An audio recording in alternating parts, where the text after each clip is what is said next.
اچھا، عمران خان سے کسی بھی وقت کچھ بھی جو ہے نا وہ آپ ایکسپیکٹ کر سکتے ہیں کہ وہ کچھ بھی بول سکتے ہیں۔ ابھی میں آپ مثال دیتا ہوں کہ کل کیا ہوا ہے۔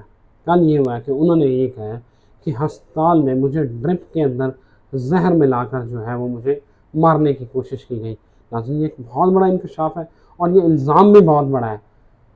اب سوال یہ پیدا ہوتا ہے کہ یہ واقعہ ہوا کہاں پہ، کیسے ہوا، کس نے عمران خان کو زہر دینے کی کوشش کی اور اس کے خلاف کیا کارروائی کی گئی۔ ناظرین، کل آپ کو پتا کہ جو ہے وہ عمران خان نے اپنے کارکنان سے خطاب کر رہے تھے، تو انہوں نے کہا کہ خطاب کے دوران جو ہے انہوں نے کہا کہ مجھے ہسپتال میں جو ہے وہ زہر دے کر مارنے کی کوشش کی۔ زہر کس طرح دیا گیا کہ زہر ڈرپ جو مجھے لگی ہوئی تھی اس میں زہر کا انجیکشن جو ہے وہ لگایا گیا، لیکن عین موقع کے اوپر یہ سازش ناکام ہو گئی اور میں بچ گیا۔ ناظرین، اب صورتحال کے اوپر نظر ڈالیں۔ جب یہ خان صاحب یہ بات کر رہے تھے تو ان کے کارکنان بڑے جذباتی ہو رہے تھے۔ آپ کو پتہ ہی ہے جس طرح عمران خان کے حوالے سے ان کے کارکنان جذباتی ہوتے ہیں کہ اللہ کرے میری عمر بھی آپ کو لگ جائے۔ کچھ تو رونا دھونا شروع ہو گئے اور کچھ کی آنکھوں میں آنسو تھے۔ بچے مائیں جو ہیں وہ اتنی جذباتی ہیں کہ وہ اپنے بچے قربان کرنے کو تیار ہو جاتی ہیں۔ لیکن ناظرین، سوال یہ ہے کہ نومبر میں عمران خان صاحب کو وزیر آباد جو ہے وہ گولی لگتی ہے ان کی ٹانگوں کے اوپر، وہ زخمی ہوتے ہیں۔ وہاں سے وہ سیدھے آتے ہیں شوکت خانم میں۔ عمران خان صاحب کا سارا علاج شوکت خانم میں ہوتا ہے۔ اگر اور جہاں عمران خان ہوتے ہیں اس کے اندر کوئی ایرا غیرہ نتھو خیرہ کسی کی ضرورت نہیں اس کمرے میں جا سکے۔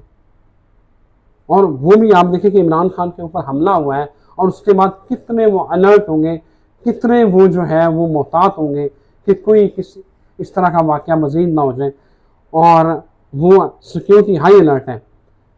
وہ پورا علاج ان کا شوکت خانم میں ہوا۔ کون بندہ تھا جو وہاں چلا گیا؟ اس کے بعد 2013 میں عمران خان جو سٹیج وہ لفٹر سے گرتے ہیں، وہ بھی سارا علاج عمران خان کا شوکت خانم میں ہوتا ہے۔ اب یہ عمران خان صاحب نے الزام تو لگا دیا ہے، لیکن عمران خان صاحب نے اس حوالے سے یہ نہیں بتایا کہ کہاں ان کو زہر دینے کی کوشش کی گئی، کون بندہ تھا، کیا وہ پکڑا گیا نہیں پکڑا گیا، اس کے ساتھ کیا سلوک ہوا۔ خان صاحب کا پرابلم ہی یہ ہے کہ خان صاحب کو لگتا ہے رات سوچتے ہیں، خواب دیکھتے ہیں، یا ویسے مجھے لگتا ہے ہلوسینیشنز ہوتی ہیں، جو خواب آیا وہ اٹھ کے بول دیا۔ اور بھائی آپ کو زہر دیا گیا، آپ 5 مہینے آپ جو ہے آپ کو ہو گئے ہیں زمان پاک میں رہتے ہوئے، آپ پورا علاج آپ کا، جب آپ کو گولی لگی ٹانگ زخمی ہوئی اس کے بعد آپ مسلسل شوکت خانم میں زیر علاج ہوئے، اس کے بعد آپ زمان پاک میں ہیں، تو آپ کو کس نے زہر دیا بتائیں نا۔ یہ بنٹے جو آپ کے کارکنان ہیں وہ تو مان لیں گے، ہمیں بھی بتائیں نا، باقی تو بنٹے نہیں ہیں، باقی پوری قوم جو ہے وہ بنٹے نہیں ہیں، ان کو تو بتائیں۔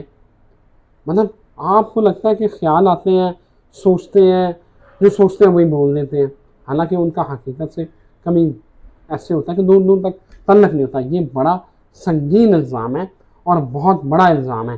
عمران خان صاحب کو یہ بتانا چاہیے کہ کس بندے نے انہیں زہر دینے کی کوشش کی اور اس کے ساتھ کیا ہوا، وہ کون ہے بندہ، آپ نے کیوں نہیں اسے اریسٹ کروایا، اور وہ بندہ کہاں ہے۔ ویسے الزام لگا دینے سے مطلب آپ لگا دیں گے اور دنیا مان لے گی، تحریک انصاف والے مان لیں گے، باقی دنیا شاید نہ مانے۔ بتائیں عوام کو کہ کون تھا وہ بندہ۔